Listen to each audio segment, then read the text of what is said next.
And the other problem is that they still don't really. They're gonna have to do that and take a punt really on whether some of these services are going to take off. No one really knows whether people are prepared to pay for a low latency. So how easy is it to commercial? I mean, for years and years, operators have just sold gigabytes, and they've competed on that basis, and they've competed on the, against their rivals on the basis of we're faster and we've got a more pervasive network. All of a sudden they're talking about doing something quite different and trying to market other features basically of the network and hoping that there's some kind of demand for that and willingness to pay, but it's not really been tested. No.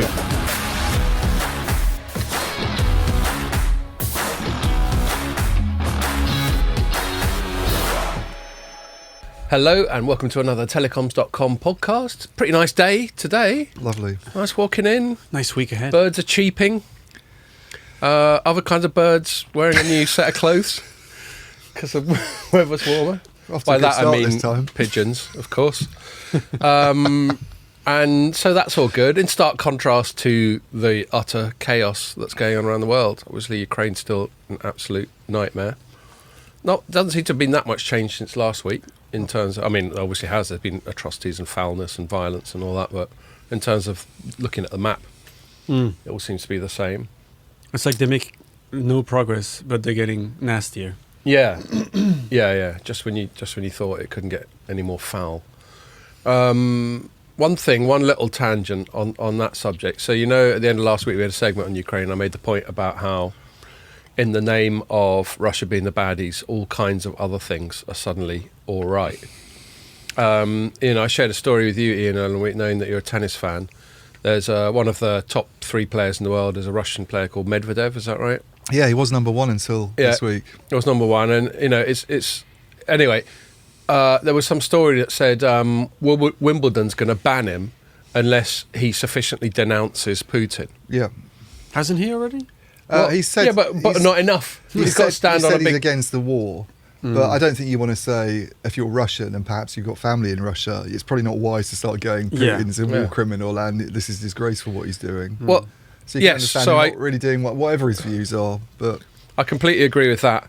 But, the broader thing is just, Matt Taibbi wrote a column, a well-known American independent journalist wrote a column this week, just sort of talking about how Orwellian it's all becoming. I know that's quite cliched and hackneyed, not least by me. I probably invoke it every podcast.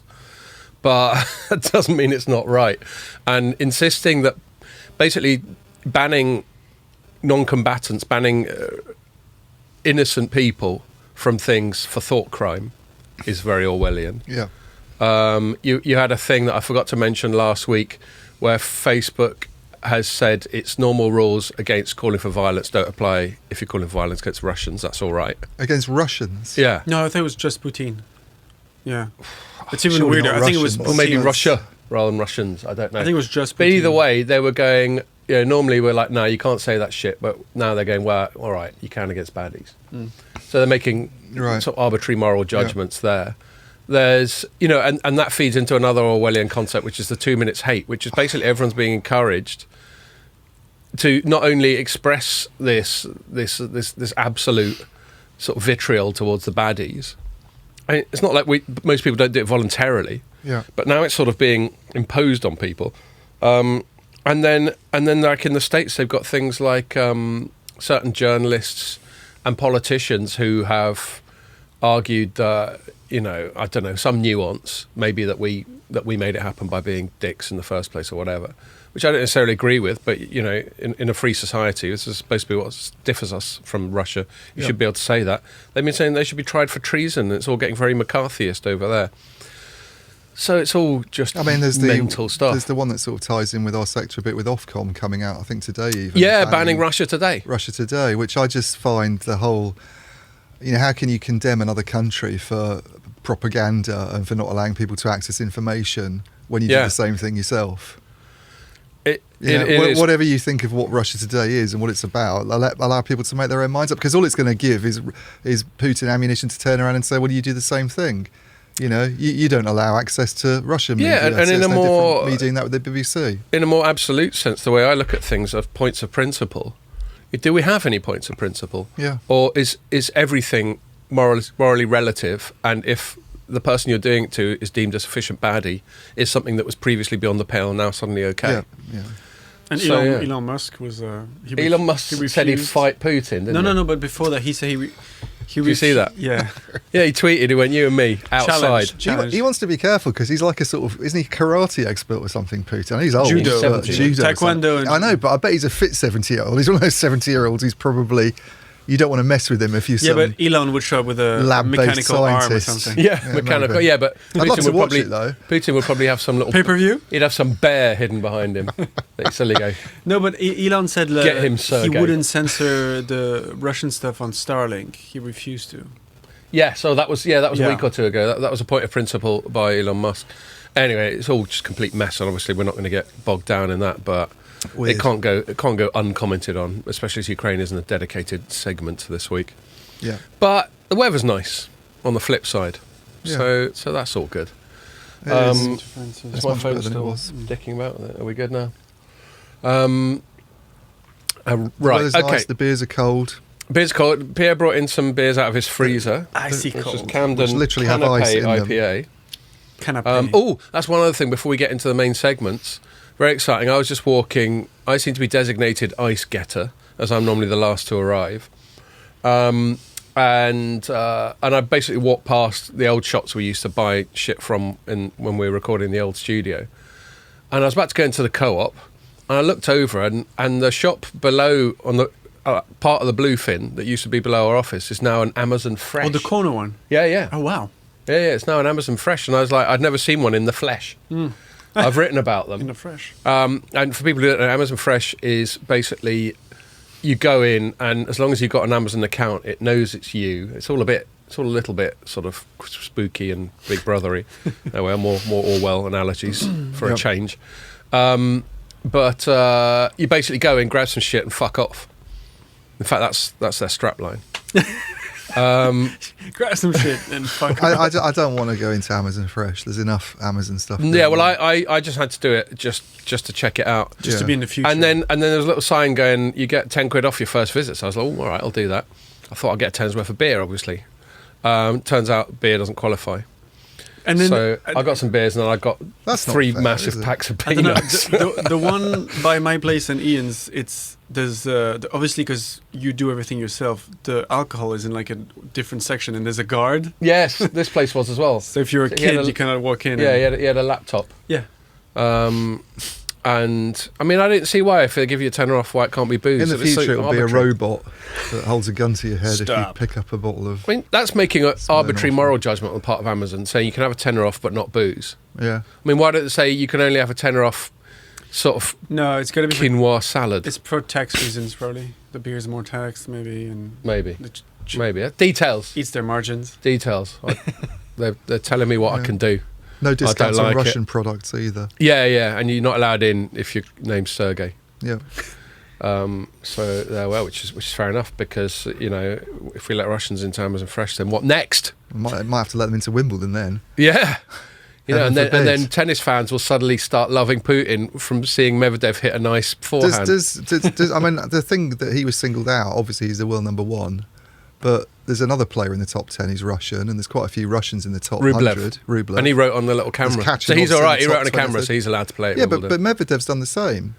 Well, he's not enough. Stop war is not actually a position on the conflict, is it? You could argue that you're against the war, but still be apparently in Russia you're not even allowed to call it a war. You get locked up if you call it a war. Yeah, 15 years. Yeah. It's like, when I thought invasion was both. In North Korea, when Kim Jong, whichever the old one, died, the people were forced to cry on the square, and if you're not crying enough, you need to cry more, and they were like fake crying. It was so bizarre. So this is my point, to perhaps slightly labour it. I feel like we're heading in that direction. Yeah, we're on the sort of early slopes of it, but as soon as you start telling people how that they've got to make public statements or else, it's in that ballpark. We're on the foothills. That was the metaphor I was looking for. But anyway, it's just a fucking mess. So let's talk about telecoms instead, which is never a mess. It's always totally under control. So what are we going to chat about this week? Ian and I went to a Monday briefing. It's a strange time to schedule anything. but fair enough. It is Monday afternoon. Yeah, I'll give them that. No, I think Monday morning would be more sort of... Oh, good Lord, no. Yeah, I don't do Monday mornings. Yeah, but the reason they were doing it in the afternoon, obviously, is they're expecting people to stay out and have a few. And only you and I and Janitza from Telecom TV and Abby and Ed from... Well, there were drinks at the actual thing. Oh, but I meant out properly. Yeah, but a few people hung around later. You could still guzzle a huge amount of wine if you really wanted to at the thing. You could. Yes, anyway, so they're to get together. The news story that came from it was to do with network slicing, but there's also some general chit-chat about what Vodafone UK is up to. And the whole thing was run by former regular podder Jamie Davis, who continues to do an alarmingly good impression of a competent PR person. So that was all groovy. So we'll chat about that. And we might chat about some other network slicing-y bits as well. Then we're going to move on the traditional middle segment that I hand over to you. We're going to chat about Rakuten. You wrote some big thing on them, and I haven't read it, and I don't know shit about it, so I'm completely in your hands on that one. But presumably it'll be to do with sort of Open RAN and it's more to it's kind of to do. Symphony. So I wrote 2 pieces on them after I met Tarek Amin. Of course, yeah. One was on the domestic business, and one was on the Symphony, which is like their international vendor arm, basically. Yeah. They don't like to call it a vendor, but keep calling it orchestra by accident. I don't know why. Yeah. So we'll chat about that, and then we're going to finish off. Pierre knows me so well. We came in and Pierre went, "I know what the third segment's going to be," and he was right. Which is this thing. I mean, I've mentioned Nadine Dorris before. Now, this bill that she's championing, which is called the Online Safety Bill, has actually been presented to Parliament, and I wrote a fairly lengthy rant about what utter shite it all was. And again, I think Orwell might get invoked again. There's all sorts of arbitrary she's a dreadful restrictions. Woman, frankly. She is. But then again, most of them in the cabinet are at the moment, I think. Yeah, I mean, she's obviously a Boris Johnson appointee, and Boris Johnson used to be a journalist, and he's always, before he was a politician, was always talking the good talk about civil liberties and freedom of speech. About and all of that. He got coronavirus, and basically his personality changed completely. Do you know what I mean? So we'll talk about that. So yes, the Vodafone thing. The reminder. Oh yeah, sorry. My bad. And before I get into that, just to remind you that if you're watching this on the site or on YouTube or on Facebook, you can also listen to it on iTunes, SoundCloud, Spotify, and loads of other podcasting platforms. Right. So the Vodafone thing. It was sort of positioned as an update on Vodafone UK. The 2 spokespeople were Andrea Donna, who's their main techie, their main network techie. Yeah. And what's the name of the other lad? Can you remember? Might have to look it up. Anyway, but he's more their IT head. He's the head of IT for the UK. Yeah. So is it Ahmed Al-Sayed? That sounds about right. We'll go with that. Apologies if I've got his name wrong. Yeah. But he's the chief... Al-Sayed, like Dodi? I think Al-Sayed. Al-Sayed, I think it is. Yeah. He's the sort of head of IT. So Andrea's head of networks and he's head of IT for UK. Yeah, I'm going to go with that because I can't find it where I've written his name in my piece. So sorry if that's wrong. And one of the reasons it's both of them there is, before we get into the network slicing bit, which is the newsy part of it, is, I mean, we covered this in the pod when they did a dinner about 5 months ago in London. And Vodafone is always going on about how it's already a bit of a cliche about how it's moving from being a telco to a techco and all that sort of thing. In other words, a lot of telecoms companies are saying that they're going, we can't just be about the network, about the pipe, about just connectivity. There's got to be a whole layer of added value and cleverness that we put in there. And, it's back to stuff that people have been going on about ages, which is like agility and DevOps and basically acting more like a Silicon Valley company than a utility. Yeah, I'd give them more credit than that, though. Okay, go for it. Well, I just think that that argument has been made by telcos a lot in the past. We don't want to just make money from connectivity and we want to be more than that. I actually think Vodafone has done a better job of articulating it than recently with this sort of strategy announcement in the last few months. How are you going to do this? And because it's all very well to say we don't just want to be a connectivity player, and then they spin up these crappy little services every now and again that never really do anything, and it's like, well, all the people you employ are still really about connectivity, and you don't really seem to be trying to change things. I mean, they've very publicly come out and said we need to hire, 7,000 software engineers over the next few years. They've only got 9,000 at the moment, so it's a massive increase in the team.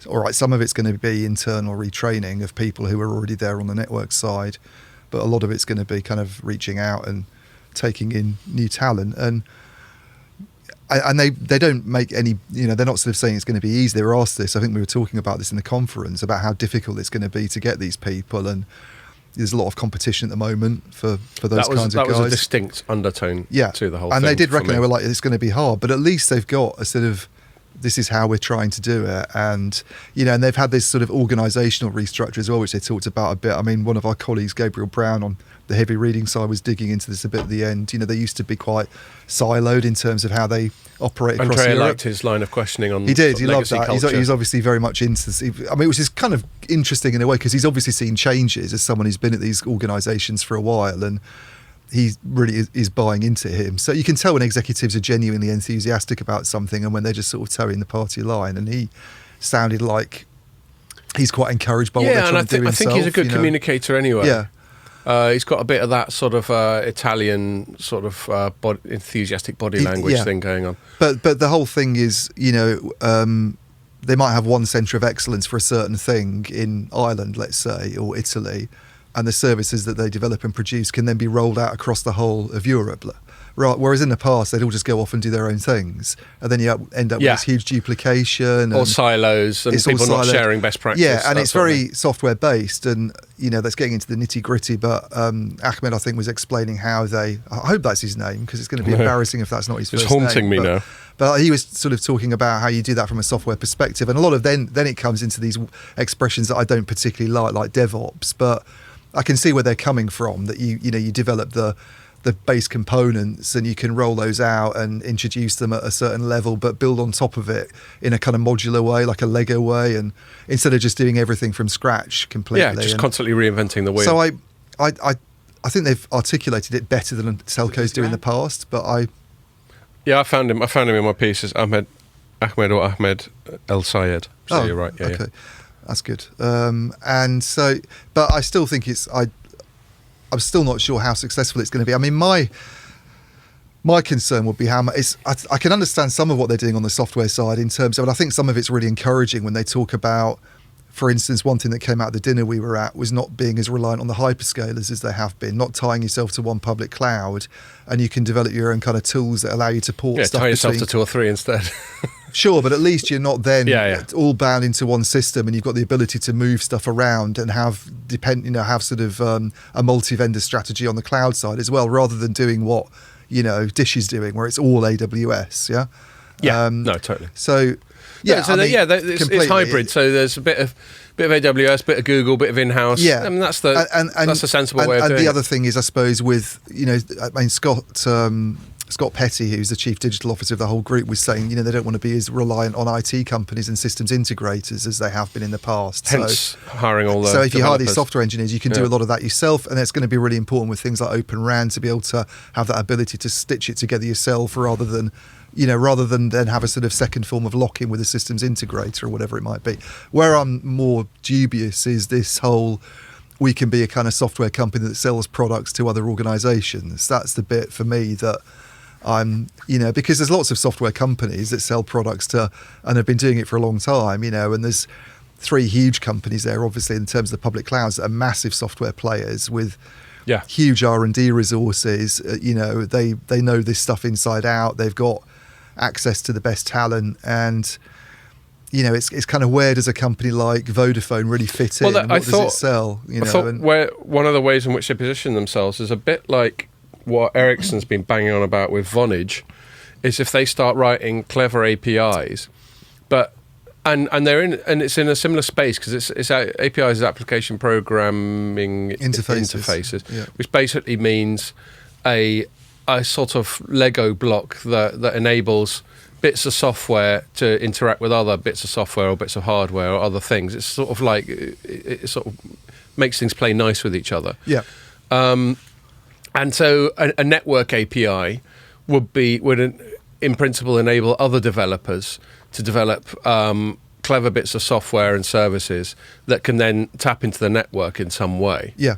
And apparently it's a massive market. I never even knew this until Ericsson brought up the whole Vonage thing. Maybe that's where we've missed a trick on the Vonage thing, and turns out some people at Ericsson know even more than we do. Possibly. I mean, Twilio's a company that all deals in APIs. All their money comes from developing APIs, basically. And you look at their stock market value; it's really hard. I don't want to throw the figure out, but it's much bigger than you know. If you look at sort of telecom operators, like Telenor, which is quite a big company, Twilio is massively more valuable. And the financial market seems to like them. They've been good growth. I think they've had some issues recently, but you've got organisations like TM Forum that they're trying to do a lot of their stuff in that area. They're trying to be the open API sort of pusher. So and that sustains a whole organisation. How many headcount it's got? Yeah. I don't think I would forgive them for leaving Nice, but there we go. Yeah. We had some good times in Nice at TM Forum, didn't we? Well, it's not going to be the same in Copenhagen, and I don't even know if it's happening anyway, or they've just gone completely online. But indeed, in fact, quick tangent. You got all kinds of places where COVID's come up again. It's gone mad in Hong Kong and China and South Korea, East Asia. Well, that's because China's probably because they tried to suppress it for so long. Zero COVID. Yeah, I wrote a whole piece about that because they'd had to shut down a bunch of Shenzhen. Yeah, thing. I mean, it is going up again here a bit apparently, but everyone's cool about it because there's high level of vaccination, high level of natural immunity. Yeah, I mean, I heard about we were at an event. Where they said afterwards that there's some COVID. Yeah. And I just went, whatever. Yeah, so did I. What am I going to do? Sort of lock myself under the stairs for a week. You're still like less than 3 months from having it, so it's pretty much okay, yeah. Anyway. Chuck is a beer. You have a rummage, mate. So yes, no, I take your point that Vodafone's, it's more than just platitudes. They're actually putting their money where their mouth is, all that sort of thing.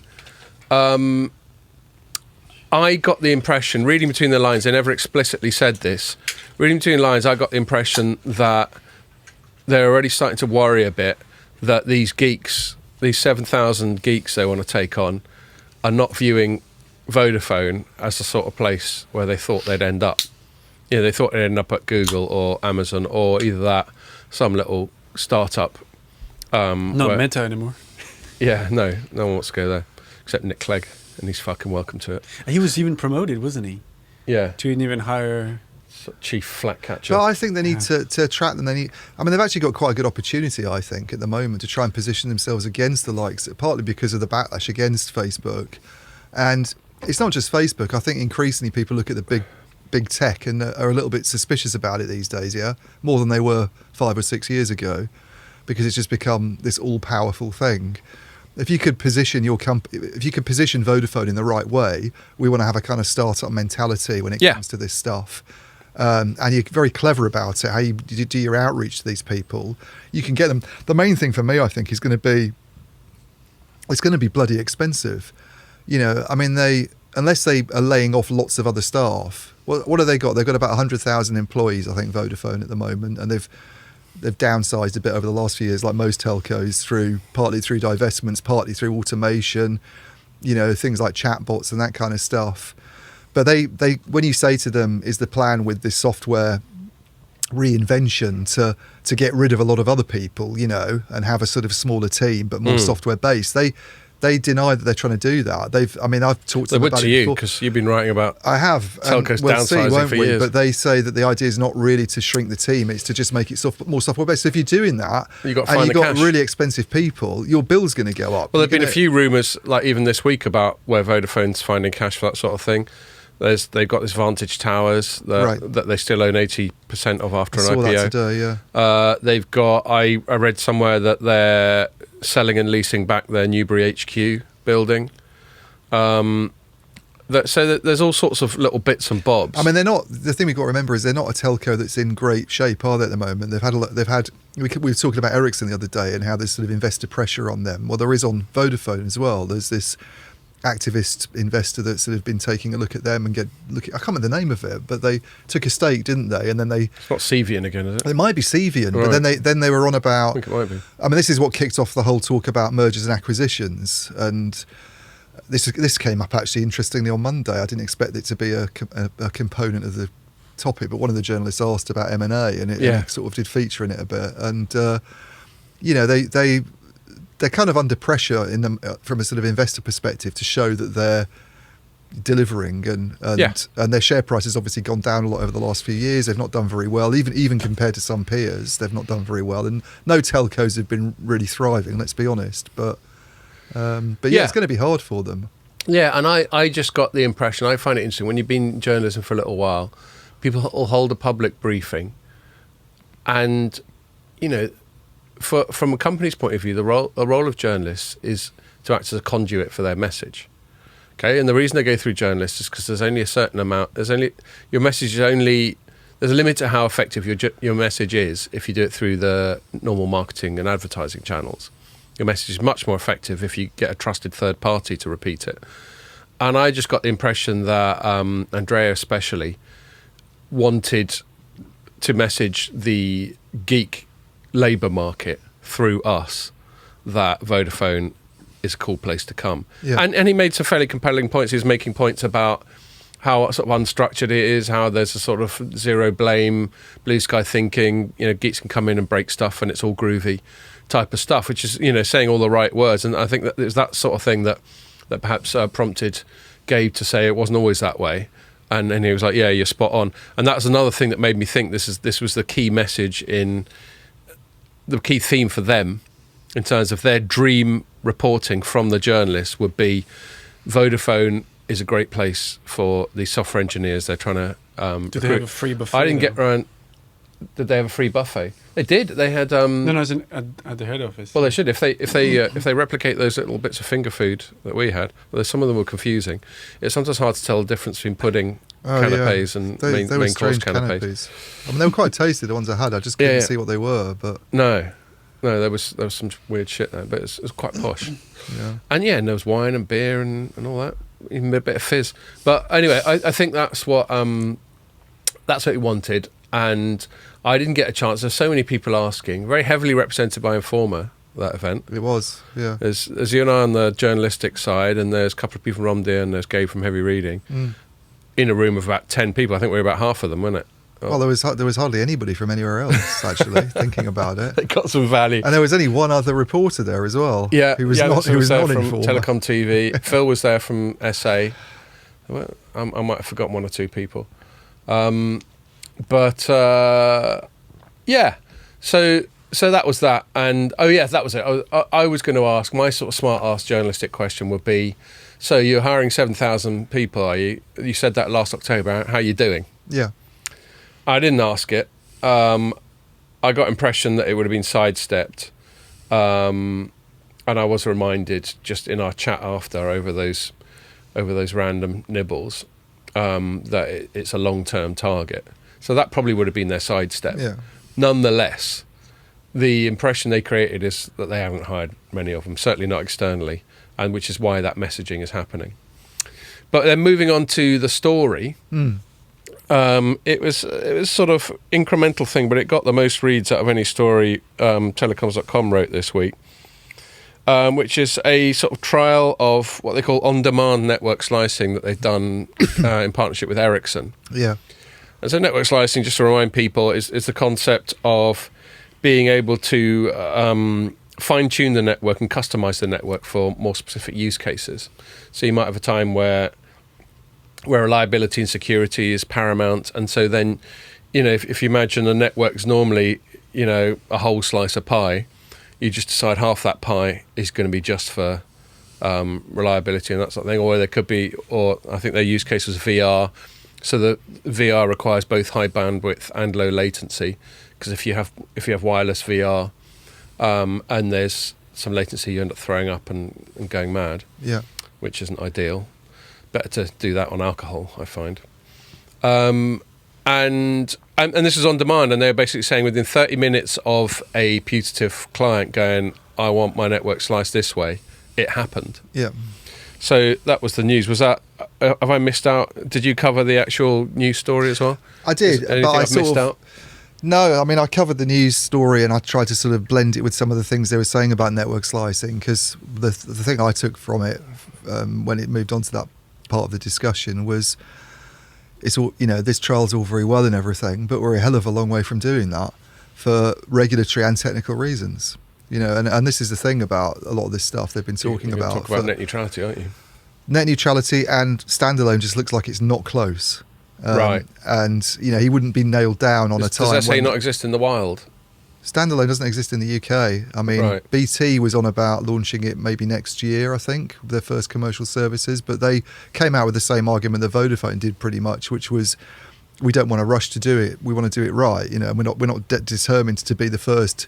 Now that tells you a couple of things. That if there was some really compelling service there that they felt they had to offer that only standalone could do, they'd all be saying we need to be first to market. I've got in a sec. I've got another little story that's in that ballpark. And the other thing is, I mean, I talked to, what are the technical challenges? Well, it's just a big software job. It's not that they have to roll out new equipment. I actually talked to him after the sit down, and I mean, that's all supposed to be on background. Yeah, but I'm fairly confident he wouldn't mind me saying this, because they're just more sort of detailed points. Paraphrase, use journalistic hedging terms like, I got the impression that. Yeah, no, I'll just say, because if he'd asked it in the thing and had drilled into more detail, he would have said it. I know it's not confidential stuff, but he was basically saying you can upgrade the stuff that you've rolled out to be standalone compatible, but there are certain things that are quite difficult when you're moving from non-standalone to standalone. And one of them I didn't even realise is that the options for carrier aggregation with non-standalone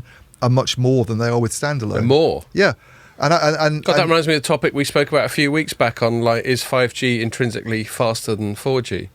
Yeah, and now we're hearing that pure 5G has got less carrier aggregation. No, apparently it's to do with the release, because standalones. This is the first release of standalone. Right. A lot of the stuff hasn't been done yet. On things like that, and it will eventually have the same. The idea it would catch up and have those options, but at first it doesn't have those options. And if you're moving, obviously, from a situation where you've been taking advantage of that to one where you can't do some of the same things, then it's difficult. And he just said the software challenge of going from non-standalone to standalone is quite complicated. Now, the other thing is this sort of re-architecting of the network that needs to happen to some extent when to be able to take advantage of this. We've talked about this a lot before. Low latency doesn't just happen by magic because you're doing standalone rather than non-standalone. Yeah, you've got to have it's easier partly because with that particular version of 5G, it becomes easier to distribute your functions and move them closer to the edge. But you've still got to do that.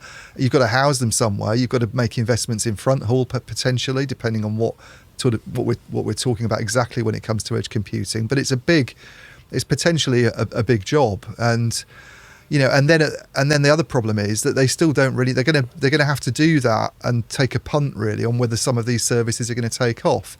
No one really knows whether people are prepared to pay for a low latency. So how easy is it to commercial? I mean, for years and years, operators have just sold gigabytes, and they've competed on that basis, and they've competed on the, against their rivals on the basis of we're faster and we've got a more, pervasive network. All of a sudden they're talking about doing something quite different and trying to market other features basically of the network and hoping that there's some kind of demand for that and willingness to pay, but it's not really been tested. No, well, I will like on the piece covering that event, my concluding paragraph, I said, quoting myself, the significant utility of and demand for network slicing remains unproven as far as we're concerned.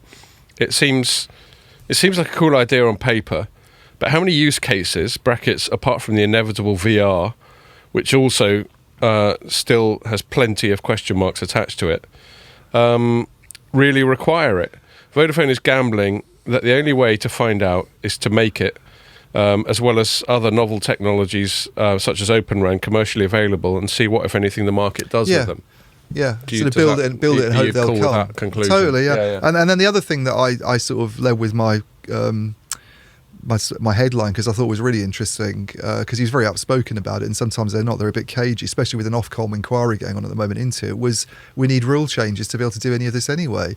There's just not enough on net neutrality. There's just not enough clarity on net neutrality. You can't, unless they've got more clarity from Ofcom on what they're allowed to do. So recap why this is a net neutrality. Maybe we need to remind ourselves what net neutrality the issue is and why. Because it's not nailed down properly, is it? Yeah. Net neutrality is lots and lots of things, but one thing is not offering preferential treatment over the internet, not offering preferential services. Well, network slicing is all about preferential services. It's all about different categories of service, and therefore you're potentially getting into a situation where you're in breach of rules that have been laid down by legislation, and therefore they need Ofcom to clarify what exactly it means. They need Ofcom to come out and have, to tell them that they're allowed to do certain things. I mean, one thing he put forward was this concept of zones, I think he was saying, where you have certain categories of devices and you're allowed to treat them differently.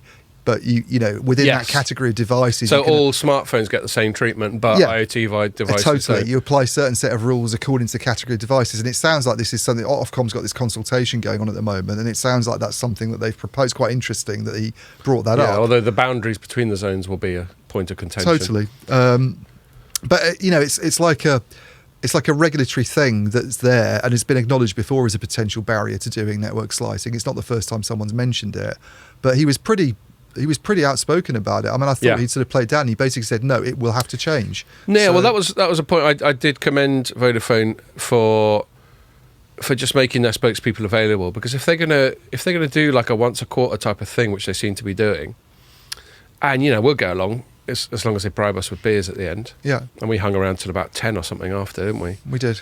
But not everyone is as reprobate as we are. Or as corruptible, maybe, is a better way of describing it.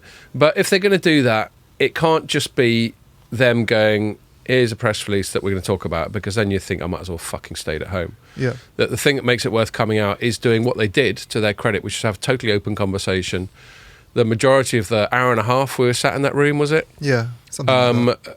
Was chit chat, or at least about half anyway. Yeah, there was very little sort of slideware. Death by PowerPoint. And I mean, I think pretty much a question started after 10 minutes of him talking. So James Crawshaw better for uncorked the bottle, and then it was just a free for all. Yeah, totally. It's often what happens with these things. One person asks, and then it sort of descends into Q&A. Yeah. I actually rarely, for me, didn't ask a single question at all, because they were just coming thick and fast.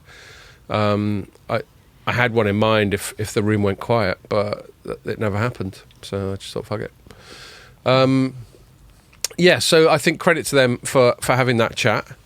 And, back to the sort of PR dynamic, that's a higher risk thing. People like you and me could go off and do whatever we want with it. Yeah. The other thing I was going to say actually about this whole network slicing thing, and it's a kind of way of trying to really position 5G, I think, and get ROI on it. Yeah, I mean, we've talked about this before as well, but is 5G really needed? This is the thing. Yeah. This. I mean, I think he even brought up the gaming example, either in conversation with me afterwards or at the time. I can't remember, but this idea that you could charge a gamer, who's on Fortnite or something, a sort of low latency service for them to get, because they get pissed off about that. I know they do, because I've got one in the house. Complains about lag occasionally, and because he's just got shot when he shouldn't have got shot. Yeah, but then you sort of think, well, why do you need 5G to do that? Couldn't you do a similar thing on a sort of higher capacity? Well, and we've got the point that Pierre made last week, of course, that a hell of a lot of this activity takes place over fixed line anyway. It's like you've got a fixed line connection that you're using to play that service. Now, if there's something wrong with it, that's a fixed line problem, but it's not as though his console or anything is geared up to. I mean, you could connect it to 5G. There's nothing to presumably to stop that if you had a sort of dongle or whatever, I don't know, but it's just not a 5G service, is it? Like gaming in the home is not really a 5G service. I think we can, unless it's on the myself, phone, or the tablet. Forgive myself that the search for a justification, or the search for the prospect of reasonable ROI on 5G investment continues. And sometimes, when they bring out VR yet again, you're thinking, oh, fucking hell, we're still here. Are we going to talk about robotic surgery in a minute? Yeah. It's like 2018 called and it wants its talking points back, type of thing. And there was another thing that came out this week. Nick covered it, but I suggested it. And it's an interesting press release from Ericsson, where they have they basically created a white label app that Smartone, which I think is maybe Hong Kong. Yeah, it is. Is using, where it's like an app that's like an on-demand speed boost, like consumer side. Well, that's the sort of thing Andrew was talking about. Yeah. But this actually exists. But the press release was really strangely vague, and Nick agreed when he read it. Like the details of it, like they didn't even mention network slicing explicitly in the press release. Right. They just went, you can have an app, and if you press it, you get better performance. And I'm thinking, well, that's a no-brainer, isn't it? Why wouldn't you want that app? Well, that's the example Andrew Dunn specifically gave when I was chatting to him. He said you could do, so let's, for instance, I think this might have been in the press release actually. Let's say you've got a flight coming up and you want to download a movie onto your laptop or your tablet or whatever to watch. And normally it takes bloody ages, but you've got this option to upgrade and pay an extra £5. And as I say, this on-demand thing with Ericsson was quite quick. For a bit. Yeah. Super duper service, quickly. It's very much an internet model, isn't it? You know, subscribe, then on demand. Yeah, on demand. You've done it. There's no sort of tying in you to some long arrangement where you're doing that kind of thing every week, and you get your movie, and then off you go. I mean, that sounds quite. I don't know. It's a bit nichey to me, but I can see where they're coming from. But it's also total net neutrality thing again, isn't it? Yeah, it is. Yeah, I mean none of this is going to happen. I think Andrea pretty much conceded that point. None of this is going to happen until regulators catch up. So they need regulators to catch up, and they need the standalone network to be widely deployed. And at the moment, we've got no standalone services at all in the UK. So it's all very well banging on about these trials. And you ask the operators, you know, do you need to be first to market? And they go, no, we just want to get it right. So no one's so it doesn't sound like anyone's in a particular hurry to launch them. There aren't even devices. There are some, but there aren't that many devices available. So that makes me wonder, because I'm going to move it on, because you've got stuff to do in a bit. What do you think is the driver behind Vodafone? You know, I think we generally agree they're doing a decent job in PR. Our old colleague Jamie's doing a good job. Yeah, they're fronting up. They're chatting to journalists. They're giving us some drinks after. What's not to like? But what do you think their incentive is to come and have a press event that's partially to bang on about network slicing, when the commercial reality of network slicing is still so far away? My guess, before I put it to you, is sort of consistent with the other agenda from that press event, which is they want to position themselves as sort of cutting edge technologically. Do you agree with that? Yeah, totally. I think the network slicing thing ties in to some extent with we're more of a software company and a more on-demand company, and we can spin up this stuff. And you know, presumably some of these use cases that they're developing will require people to do clever stuff on the software side, and some of this API stuff that we were talking about could come into it. And I think it's very much about that. There was a dovetailing to some extent between the two strands that they were going on about. And that's why we had the chief network officer and the chief IT guy. Yeah, and I commend them. We're techie sort of trendsetters. But I commend them for their ambition to try and be, and I think, as I say, I think they've articulated it quite well. This whole, you know, hire these people, we need to be more like this. We've reorganised to do this. It's how achievable it is, but at least they've got a strategy that you can kind of look at and go, well, you give them applause for actually doing something, because a lot of operators talk about doing things. You don't really see anything happening at all. Yeah. By the way, not apropos of that at all, I just remembered something you said earlier when you brought up BT. Last week I did a shit impression of Neil McRae at BT, who's got a Scottish accent. And it didn't seem to piss him off, because he got in touch and said when I was coming on the pod then. Right. So hopefully we'll get him on soon. Yeah.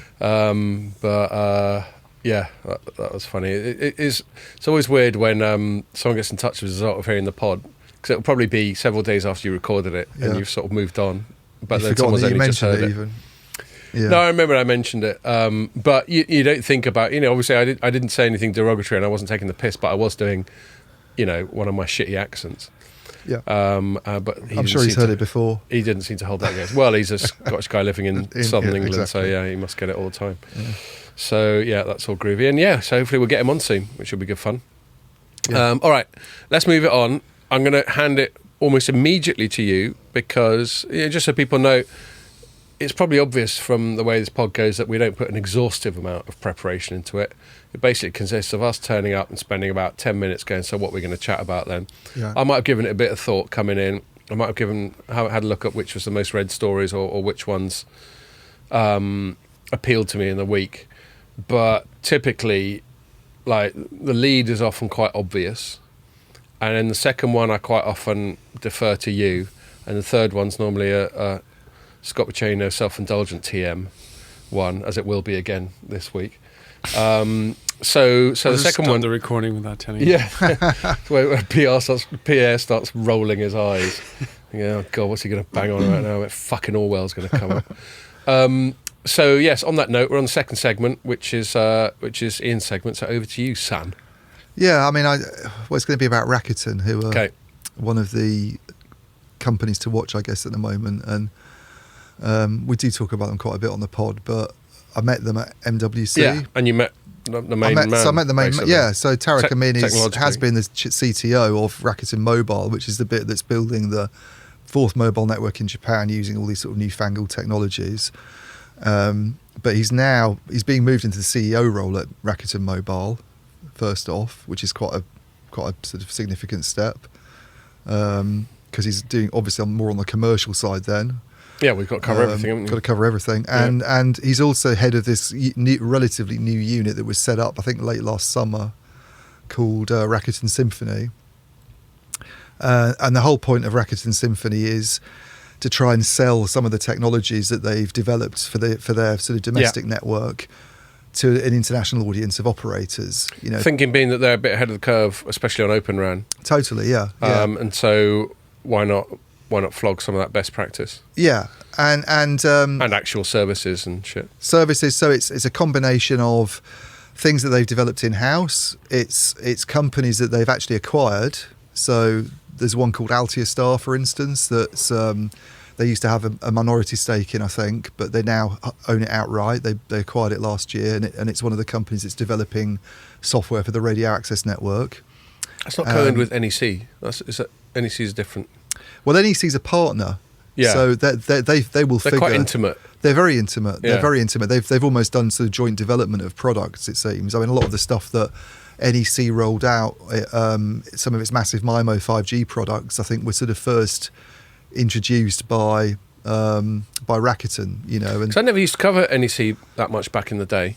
But certainly in the Open RAN era, they've really come to the fore. Well, I think they've seen Open RAN as, I mean, they've said this to me, even NEC, that Open RAN for them has been a sort of opportunity to get back in the game, you know. I mean, they've always been quite big, and they own Netcracker, don't they? They own Netcracker, yeah. So, I mean, they're a major player, but they were just always sort of in the background. Well, I mean, they've got huge ambitions now to be... Well, I mean, this comes on partly to what I was going to talk about, actually, because it's interesting seeing the ambitions these companies have. And one of the questions I asked... Tarek, when I met him, was, you know, what do you think you can achieve in the RAN market in terms of market share? Not Open RAN, the RAN market, you know. Just RAN full stop. Yeah, and he was like, well, I don't like to set easy targets and I don't like to take easy roles, and I'm going to say 25%. So this would be primarily through Symphony? This would be through Symphony, for sure. Because obviously Rakuten itself is geographically constrained within Japan. Well, I think Rakuten, you can get Rakuten services, can't you? In other, you can get their But Rakuten TV as a brand, as a network it's owner. Very much of a Japanese brand, but it does have a presence internationally. But right, because let's not forget, I actually have to run myself now, that Rakuten itself was originally not a telecoms thing. It's like it's an e-commerce company. It's a bit like Amazon on a smaller scale, but they do telly and shit. They do telly. I mean, you can subscribe to the TV service on our smart TV. I haven't done it because I don't want another platform on top of all the others, but. You know, the Symphony obviously is trying to be, you know, they're not going to make hardware in the way that Ericsson and Nokia and those companies do. On the hardware side, the idea would be to partner, which is kind of what they do with NEC. I mean, One's a really interesting example of what they're doing. One's a German operator that is very much trying to do what Rakuten's done already in Japan and build this fourth mobile network, using the latest, greatest technologies, Open RAN, you know, cloud, heavily software-based stuff. All the cloud-native goodness. You know, commodity hardware, but state-of-the-art software stuff. And the partner that they've picked to sort of lead the whole thing is Rakuten. I mean, Rakuten is the kind of point man for that project, Rakuten Symphony. It's their flagship customer now because everything's from Rakuten. Everything will be through Rakuten. So while there'll be other companies involved in that mix... the systems integrator, if you like, for it is Rakuten. It'll be Altia Star software running on, you know, NEC radio units. I'm sure InOI, which is the sort of OSS component that Rakuten Symphony's bringing to the picture, will be involved as well. You know, and it's this kind of portfolio of technologies, some of which are in-house that they've developed and grown within. Some of them are things they've bought, like Altiostar, and then go on to develop, and some of them will be sort of through partners, and especially the sort of hardware stuff. But it's the thing that I find interesting. 25% is the thing that I find of the world. Yeah, which includes China. Yeah. Well, they presumably. Well, I don't know. I mean, I didn't really sort of go into the geopolitics side of it. No. But what I'm saying is, they might have said excluding China. But what I'm saying is, if it's I see, because if it's global, then obviously a lot of people say global, excluding China, don't they? Brackets. But the thing that I find interesting is, we talk about. I mean, first off, I think there's probably an assumption when he says that Open RAN really is the way that things are going to go. I mean, you look at analyst forecasts of how quickly Open RAN's developing, and even the kind of warier, more conservative analysts are saying it's probably going to be about 15% of the market now by the mid-2020s. There seems to be this increasing assumption that by the time we get to the turn of the decade, when things like 6G might be coming along, Open RAN's probably going to be the de facto way of doing things. The weird thing for me, I think, is that, Open RAN doesn't necessarily mean multi-vendor, does it? It doesn't mean...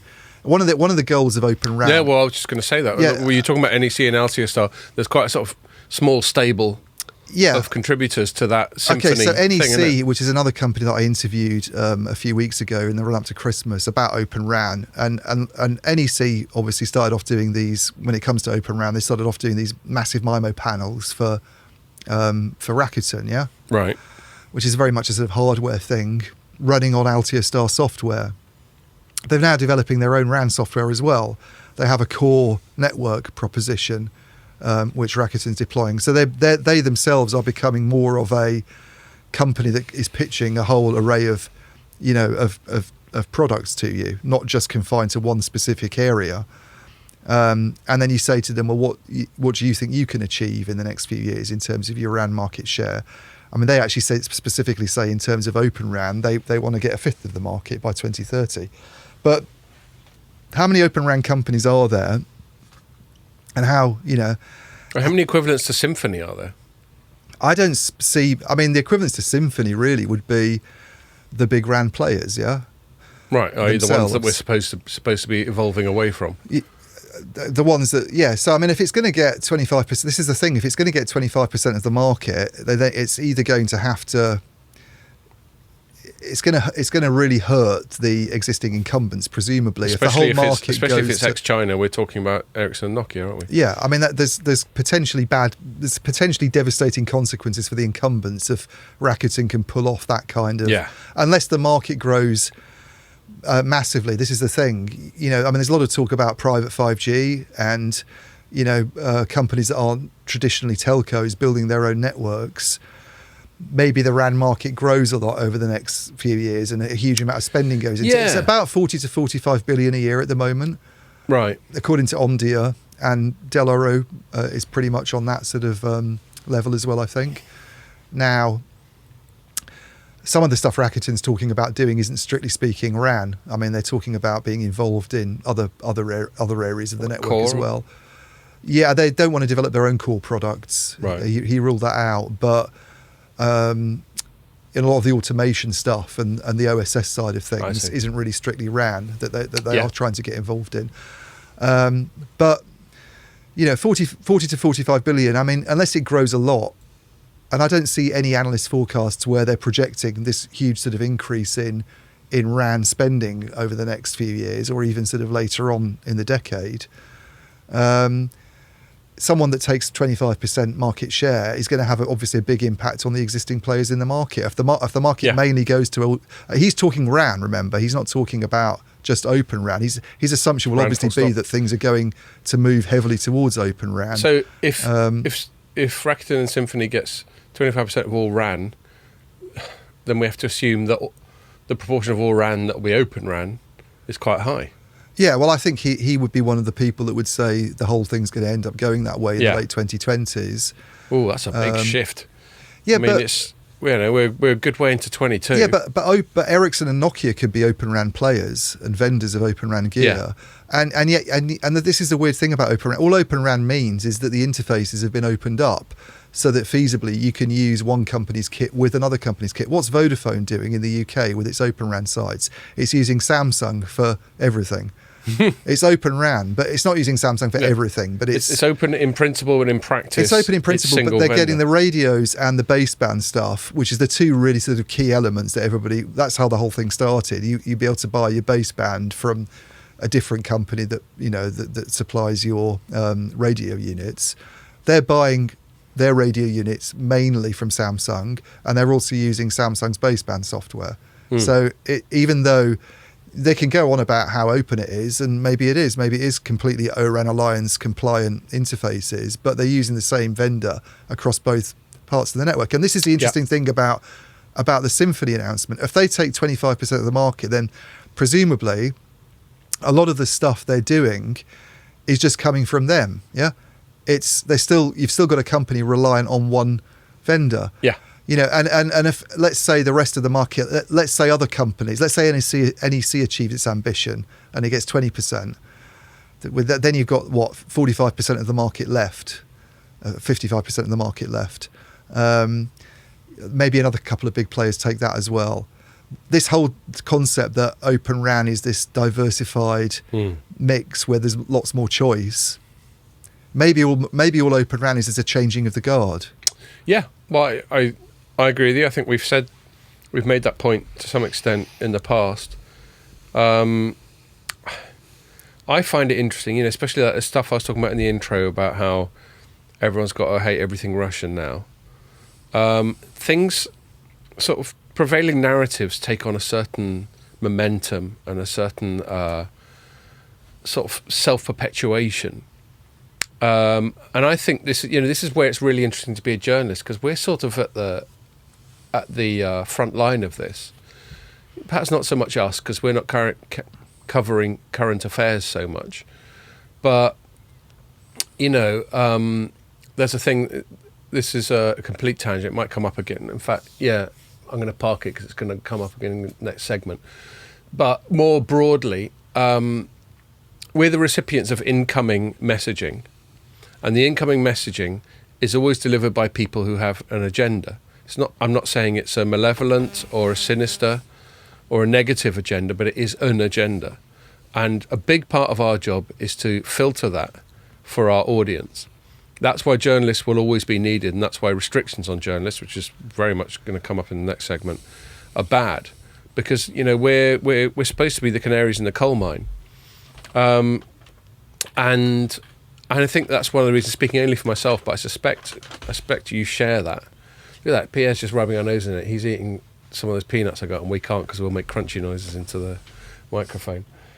If you put it onto yourself so that people can hear you crunching. Anyway,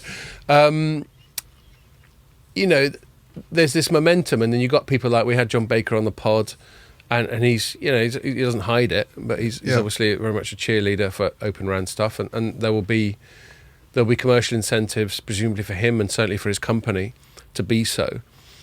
The more, and this applies to other things that we push back on, like just 5G in general. The more there is people going rah rah rah, without there necessarily being a hell of a lot of substance to back up that rah rah rah, the more I'm inclined to be a bit contrarian and go, well, hold on a fucking sec. Is this narrative driven or is this facts on the ground driven? I think the weird thing for me about Open RAN is that it's, what are the why would anybody build a network that's an Open RAN network? This is what I suppose what you've got to sort of get back to is, why do operators want this? You go and talk to them apart from the narrative and apart from like US political sure, but if you just actually ask the companies themselves, and especially the European ones who've been making more noise about it recently, it seems, why is it you want an Open RAN network? I mean, it started off being it's lower cost. Well, why is it lower cost? And I mean, Tarek Amin makes this argument that he thinks a lot of the hardware that you can get in the market at the moment, the kind of, stuff that gets sold, he says there's a huge sort of margin inflation that goes on. I mean, he was saying it can even be as high as 60%. This is by other people. the hardware that you would typically buy at the moment is... So he's saying an Ericsson radio affords them a margin of 60%. Well, this is the thing I don't quite understand, is if this level of... you'd think that if that level of margin inflation is going on, these companies would be a lot more profitable than they are. Yeah. Well, but they've got other things that they shit at.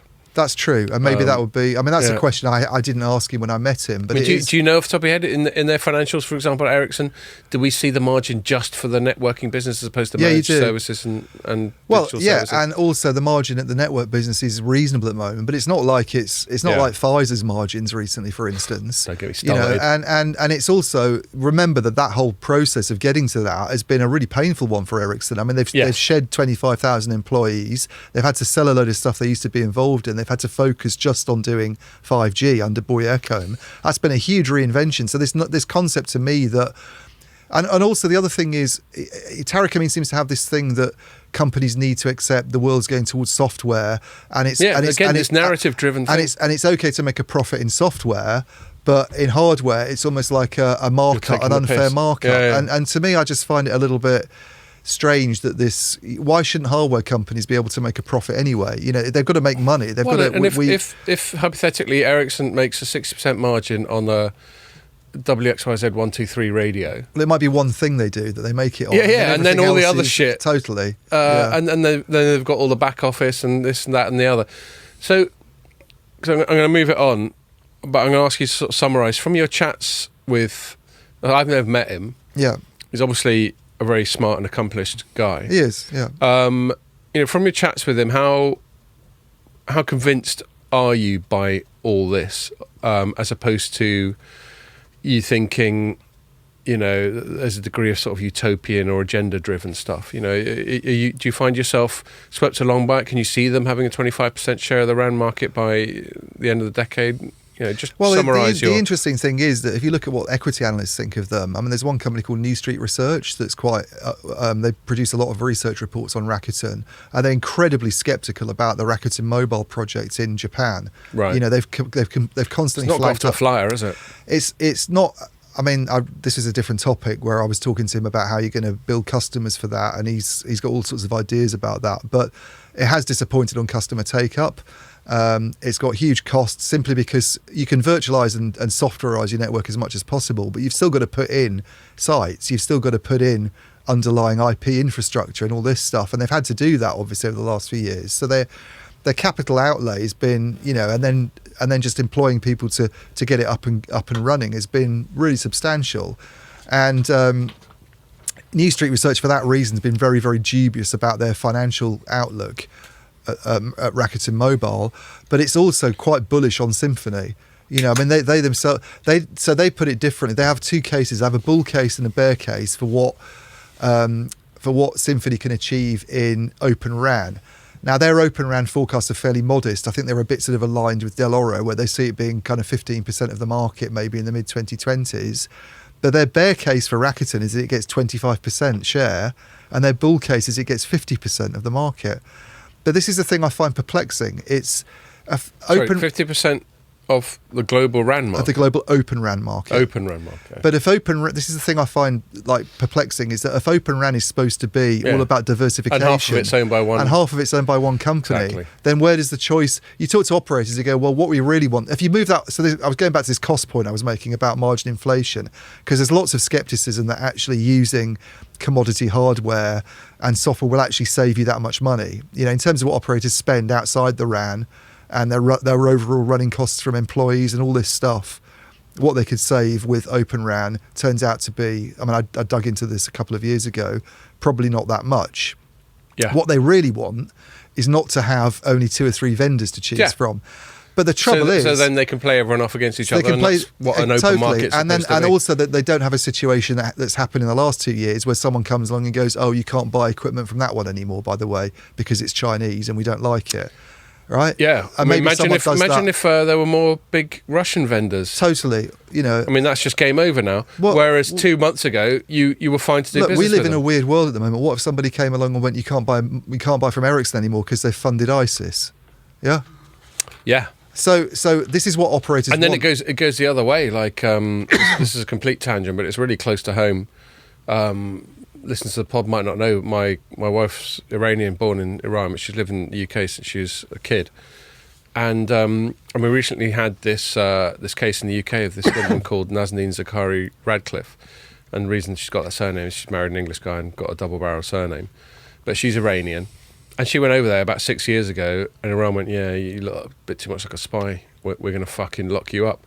And it was always obvious that she was just a pawn, a negotiating pawn. And it turned out that it's over some, at least from what I've read in the papers or online, it was over some debt where Iran in the 70s put in an order for a bunch of tanks with us. And then the Islamic Revolution happened, and then we went, nah, you can't have them. But we never gave them their cash back. Yeah. So hold on, this woman was actually a plain, because I'm not familiar with this Of course she case. was. She wasn't genuinely arrested because they thought she was a spy. No, but she was Seriously. just a plain civilian. Yeah. Yeah, plain Oh my civilian, God. but an Iranian national, but who lived in the UK. She didn't work for the government or anything like that. No, of course Nothing. not. Oh She was my never anything to do God. with like espionage or thought, spying. No, but I thought maybe she worked for the government or something like that. She hasn't seen her daughter's now 7. She hasn't seen her daughter properly since she was 1. Fuck. I mean, you got young kids. Well, the imagine good that. the good news is she got released this week. Well, exactly. So I bring it up, and that was like for us, my sort of Anglo-Iranian family that I have at home. It just felt really sort of close to the bone. I mean, she's basically held hostage in the way that Hezbollah would have held someone exactly. hostage in the 70s. Or in the way that China held those 2 Canadian people hostage till they let. Because that's what these the countries Huawei do. They woman do go. things like that. Yeah, everyone fucks around. I'm not going to point moral fingers too much because we do a lot of fucking around as well. Yeah. But anyway, the reason I bring it up, other than the fact that it's just a news story that was really close to the bone for me and my family this week, is there's just another. Now, apparently, we're getting on with Iran. Yeah. Because I can't believe that it's not a complete coincidence that Nazanin got set free after 6 years at exactly the time where Boris Johnson, Joe Biden, etc., flying around the world, suddenly making nice with Venezuela, where Pierre's got some in-law family. Yeah. Making nice with Iran, making nice with all these pariah places that happen to have fossil fuels. Yeah. Because Russia's one of the biggest providers of fossil fuels in the whole world. Everyone's sucking up to Saudi Arabia again. Anyway, that's the reason I bring it up. Further to your point about how arbitrary these things can be. Totally. And so just tying it back with the Open RAN stuff. So I think the main interest really, and actually if you talk to operators, they say this, all this cost saving stuff, all this, it doesn't change the relationship with the consumer really. It doesn't allow you to do something you can't do on a traditional network. In fact, the main concern at the moment is that it's not quite as good. It's catching up, yeah? So what does it give them that they don't get? It gives them choice, they hope. Yeah. We get a bigger option list of vendors when we're going out there. But this is a problem. If companies like NEC want 20%, and if Rakuten wants 25%, and someone's saying it could get 50%, then all of a sudden that market doesn't look very diversified. Or basically there's one more player. Maybe it's diversified in the sense that underneath that Rakuten Symphony list, you've got all these other companies feeding in. You've got partners like NEC. But Rakuten controls... But Rakuten's still, totally, it's the controlling player that is it's the systems integrator. It isn't this free market utopia of you just going, oh, I feel like a bit of Qualcomm in there today. And it's not so different from, if you look at a company like Nokia. Nokia uses component makers and works with other vendors. People sell into Nokia. Qualcomm, I mean, the ones it's called out recently as part of its sort of 5G product reinvention have been Marvell, Intel and Broadcom, I think. So, it's not so different really from that, is it? And essentially you're replacing potentially one big European vendor with a big Japanese one. It's interesting, they've been making a huge amount of noise recently, Rakuten, about their European presence and wanting to sort of get in there and maybe one of the reasons, and I'm going to have to move it on because we're running out of time. Yeah. Maybe one of the reasons is because the Japanese side of things isn't going so well, so it suits them to refocus on Symphony's global. Well, they need the two, because they need, at least with the Japanese side, I think a lot of the technical doubts have been put to rest. There's a big question mark over the financial side of things, right? But at least they've been able to show that these services and that's their greenfield environment where they're developing in a greenfield this environment. But a lot of people were saying that the services just aren't going to hold. They're not going to work in the same way. And I think if you look at the speed tests and all the data that these market research companies do, at least it looks like it works quite well. Yeah, I mean, all right, they've only got a naysayer would say they've only got 5 million customers. What's it going to be like if they get 20 million or 30 million in the future? But some of the technical doubts have been put to rest, it seems. Cool. Right. So, Scott Pacino's self-indulgent segment TM. We've got a bit of legislation in the UK called the Online Safety Bill. Now, me, sceptic, contrarian, libertarian that I am, as soon as governments start talking about safety... Swinger. Swinger. So I was just getting to the list of things that you were saying you Swinger. were. No, sadly not a swinger. Certainly not in case my wife's listening to this. Actually, no, she'd be involved, wouldn't she, if we were swingers? Anyway, let's not go there. No, none of that, I'm afraid. But when governments start talking about safety, I think of a bit of a spectrum, a bit of a equilibrium in terms of normally safety and freedom can be mutually exclusive. Now, not entirely, but let's say for the sake of argument, you've got a continuum where you've got safety at one end, freedom at the other end, and what we're normally arguing the toss about is where the slider should be between those two extremes. You could have total safety and zero freedom, so that's your ultimate sort of totalitarian state where no one can really do anything. I mean, it doesn't even apply, but you could say like the most totalitarian state in the world right now is North Korea, in principle, but then that's not very safe because people are having a fucking nightmare and starving and that sort of thing. Anyway, and then you could have total freedom, which is just unbridled anarchy, no government, no structures, no order whatsoever, and that's obviously not very safe because then it's just like Wild West, isn't it? And so what you're looking for is the optimum place in the middle. But every time a government says, we're doing this for your safety, I take that to mean that we're going to take some of your freedom away. That's the trade-off. Yeah. And so that's how I view, and I'm kind of admitting my bias coming in. Okay, everyone's got bias. Other people will think safety, well, I like safety, I like being safe. What's not to like about being safe? I just like being free more, as presumably the way I conduct myself on this pod betrays. And so we got this online safety bill, and I mean, I wrote a long old piece, but a lot of it was copied and paste quotes from various people going, what bollocks it is. But there's two things I want to flag up from this bill. So it's been around for a little while. I've probably mentioned it before on this pod.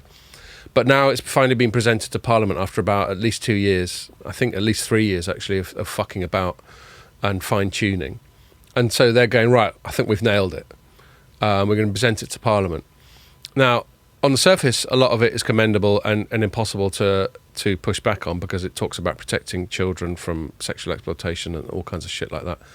You know, obviously, I can't go, nah, don't protect them. But as is often the way, you know, these think of the children bits, they sort of try to sort of smuggle in a Trojan horse of some other more dodgy civil liberty stuff. And there's two things I want to flag up in this bill that particularly incensed me when I was sort of writing about it earlier on this week. And it's all to do with primarily with Ofcom's jurisdiction over the internet. So Ofcom, which, as we all know, is the comms regulator, and a big part of its job is things like overseeing sort of spectrum auctions and, you know, and all the heavy regulation that all operators face, which largely I think they should be heavily regulated because the barriers to entry to being a mobile network operator is so high.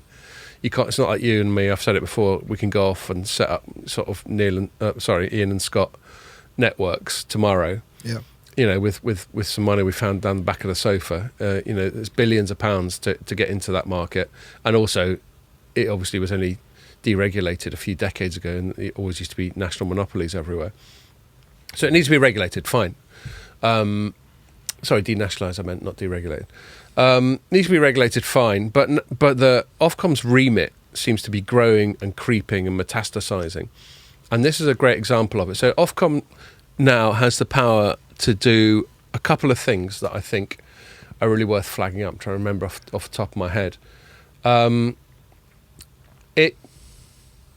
It can now sort of make demands of big internet platforms, by which they mean mainly social media companies. So let's say Facebook, Twitter, Google via YouTube. It can make demands of them, and if they don't do it, it can fine that company 10% of its annual global revenue. So I can't remember the numbers off the top of my head. Substantial. But that's billions and billions, I think. Yeah. It's a good way to make money, isn't it? Do you know what I mean? It's a good way to pay off all the money, all the debt we rolled up, locking the fucking country down. Yeah. And then the other thing it can do is it can demand data from them. The bill, as far as I can tell, doesn't specify what data. And if they don't hand the data over, it can lock up senior execs from those companies for 2 years. So this is Ofcom, the regulator, can now impose massive fines and lock people up. So this is bullshit as far as I'm concerned. You know, I think I spoke last week about due process. You know, the whole point of due process is to have checks and balances. You know, the best example of the imposition of due process to me was always the founding of the US, with George Washington, etc. Just went, look, we know some people have got to be in charge, but we know that power corrupts and all that.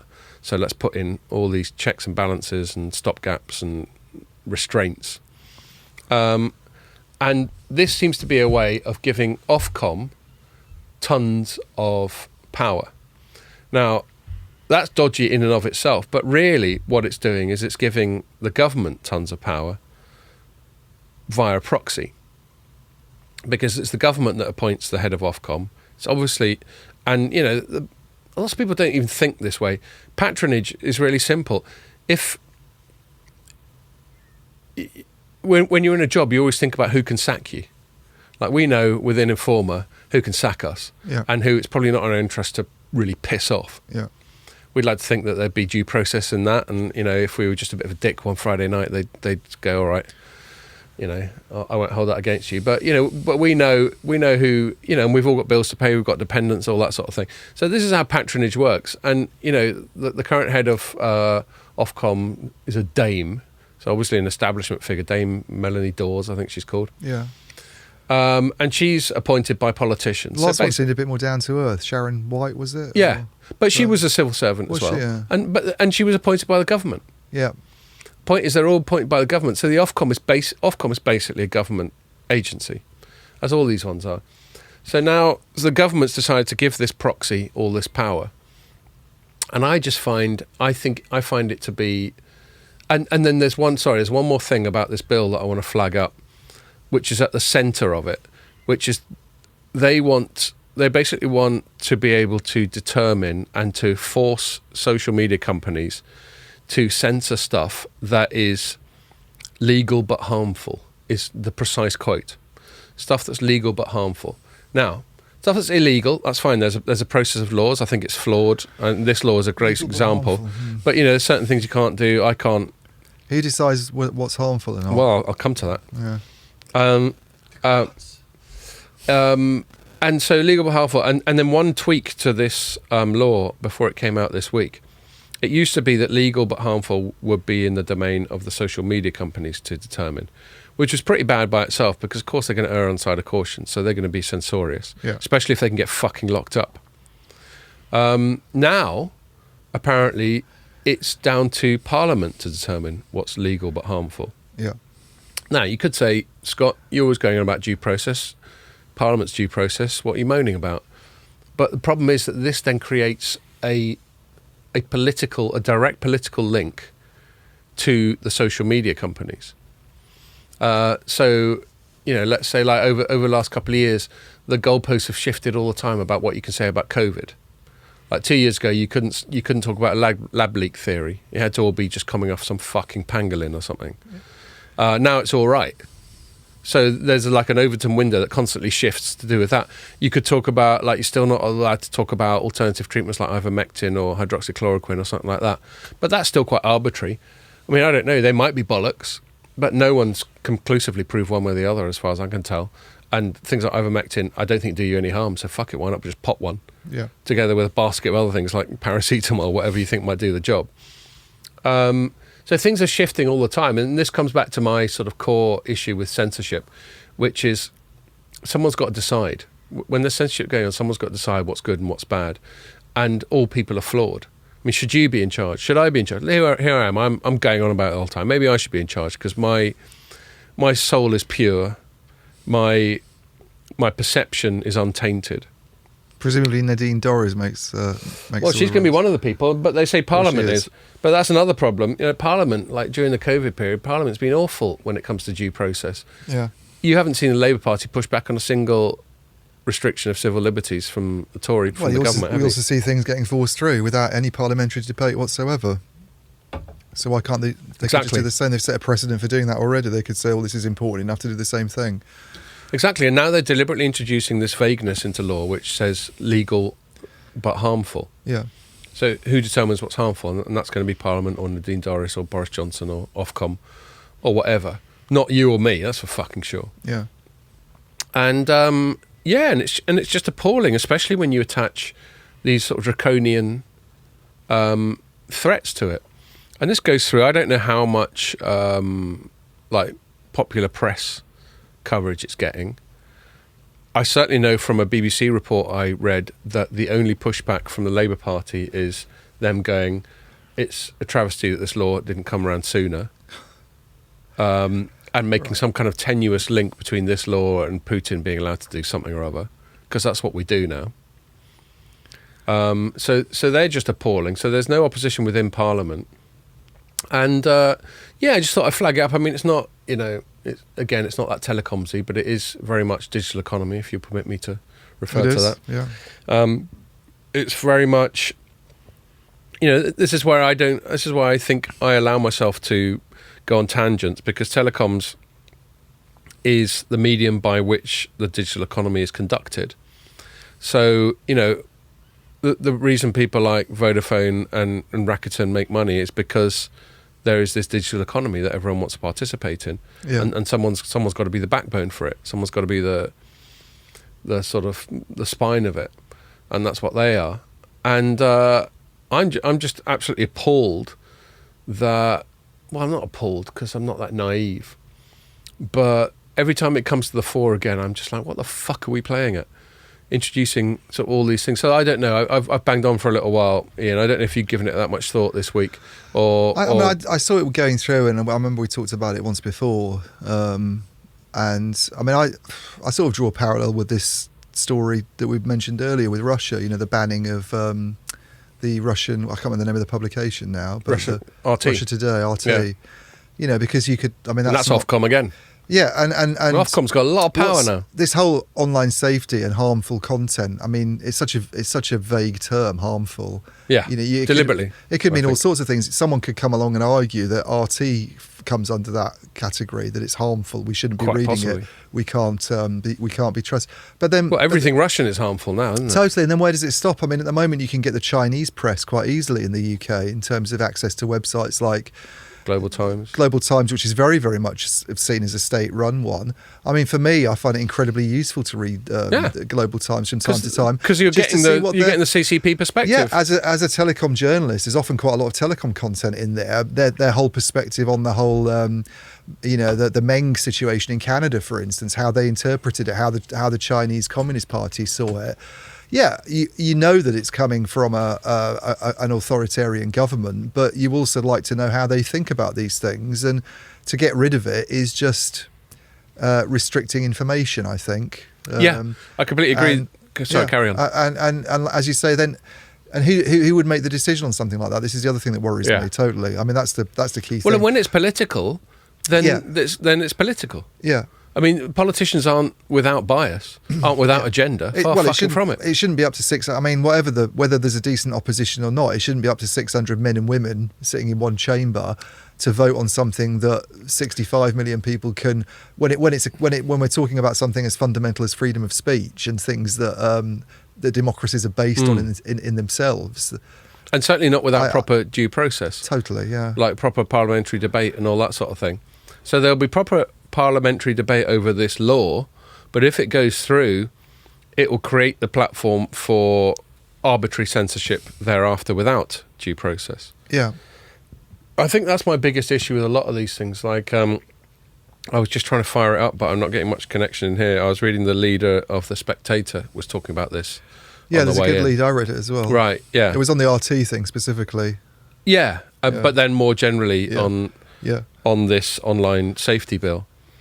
Oh right, no. So I read something else. I read the little sort of lunchtime. What do we think of banning the RT? Okay, no. So this is like the unbylined first bit in the magazine. Yeah.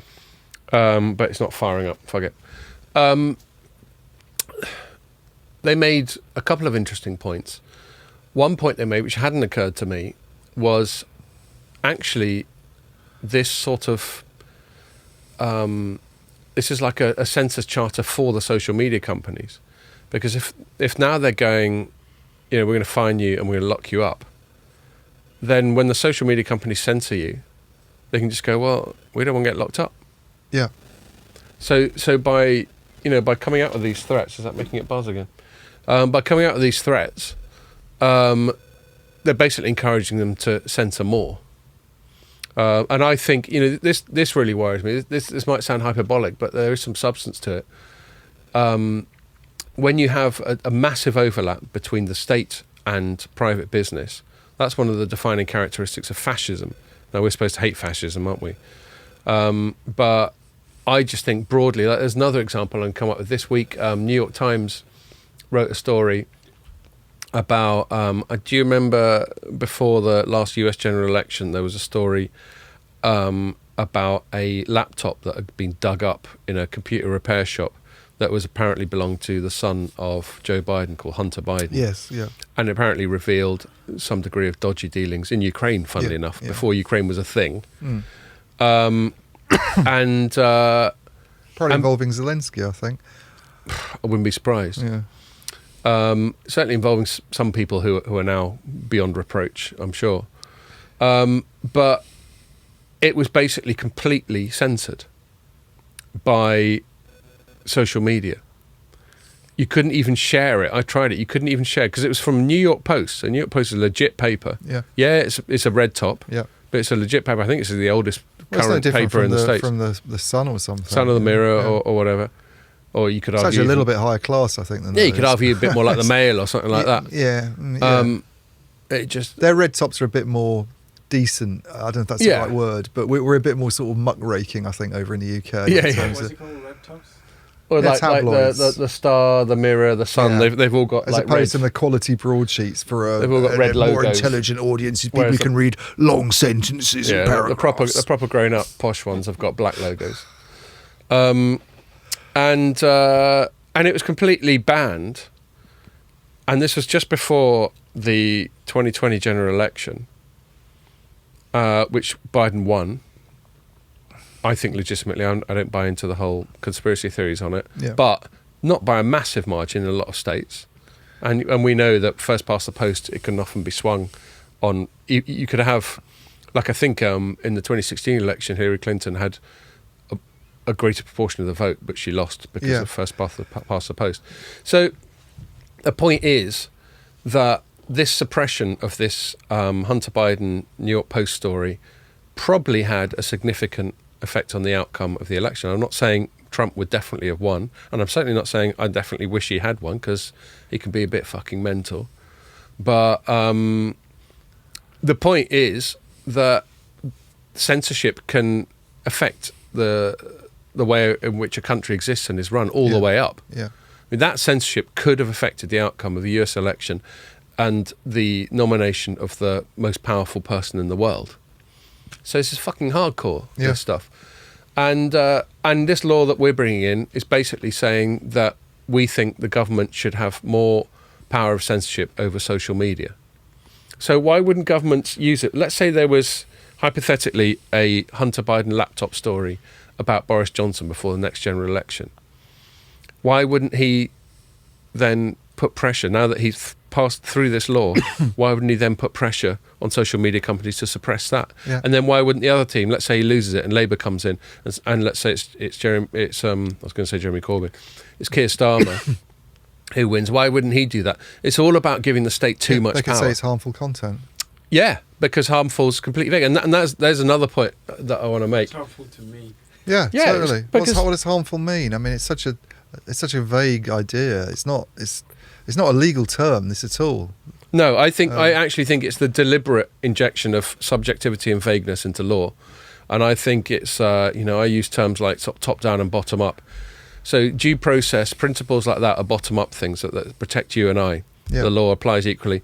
Trying to introduce vagueness and subjectivity into law, they're trying to flip it and make it so that the people in power ultimately decide what is lawful.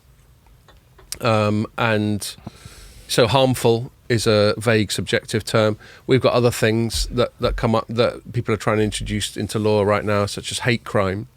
And in principle, how can you oppose that? Hate's bad and all that sort of thing. But it's not well defined. No, it's not. And it creates a two-tier legal system whereby you could commit the same crime, but depending on the kind of person you commit it to, it has a different kind of... Anyway, so yeah, that's a long and short. We're running out of time because I know you got shit to do. But I think the reason our audience, the reason I care and the reason our audience should care about things like this is this sort of corruption of law, corruption of due process, a deliberate power grab by the government over things like social media companies and internet platforms. And I think people should be alarmed by it, because I am. Yeah. Sure. But there seems to be this sort of juggernaut. While we've got this COVID period, and now we've got whereby you had to be into masks and vaccines and all these things. And now we've got the Russia period where you've got to hate everything Russian.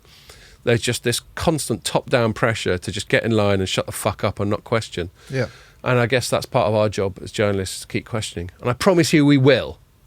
Until they kick down the door of the studio. Imagine that. We had some sort of dramatic Drag us bit. out, it's kicking and screaming. Yeah. Have you seen some of that footage from Russia where people just hold up a little sign or just being interviewed, and then these goons come and drag them off? I just think people should realise that we're not necessarily a million miles away from that. All right, man. We better wrap it up. Thanks a lot for listening, and make sure you join us for the next one. We are pretty much bang on 4.